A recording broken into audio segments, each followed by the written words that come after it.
Dr. Shane Whitty. Thank you, Mr Speaker. It's a pleasure to stand and talk to the Career Tariff Amendment Bill. I'd like to start by acknowledging the Select Committee, the chairmanship of Mark Mitchell and other colleagues.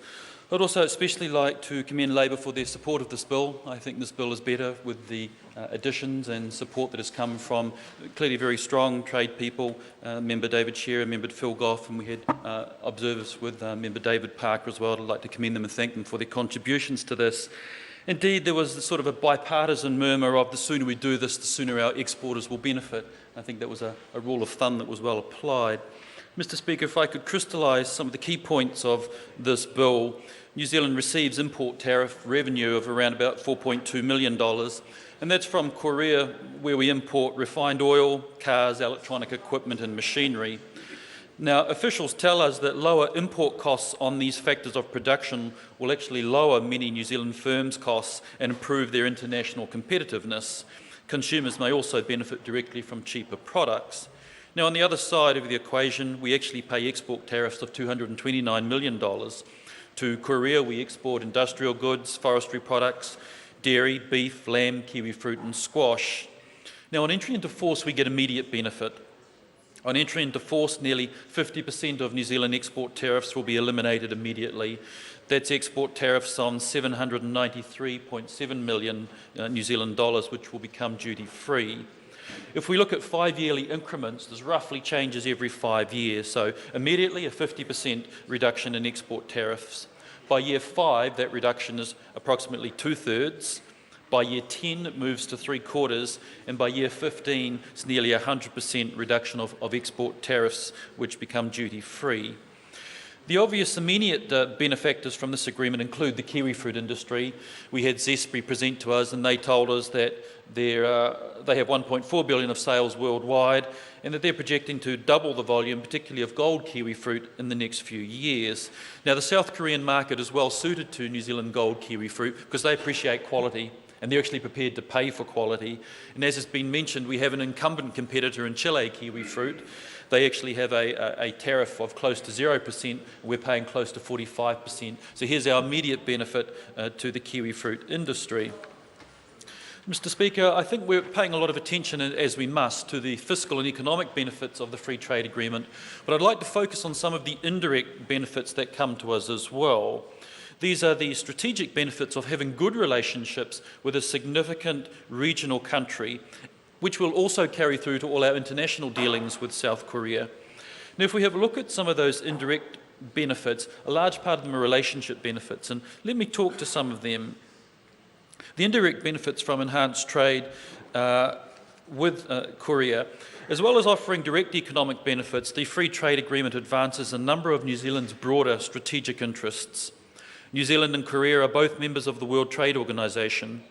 Trade reform and liberalisation through negotiations at the WTA remains New Zealand's primary trade policy objective.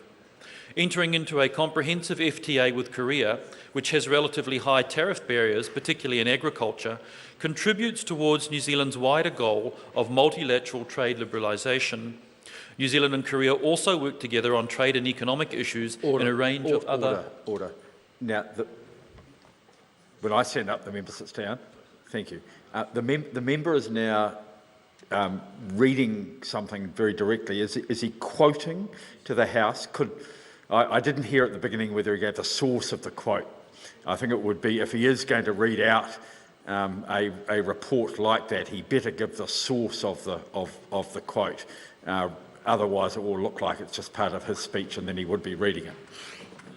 I'd like a quote from the National Interest Analysis, which was presented. Well, can I say that reading out the National Interest Analysis, which is available to all members of the House, I think doesn't actually, having an odd quote from it would be all right, but reading out paragraphs of it is not an appropriate use of a member's time. Otherwise, members could just totally waste the time of the House and read the whole thing out and pretend it was their own words.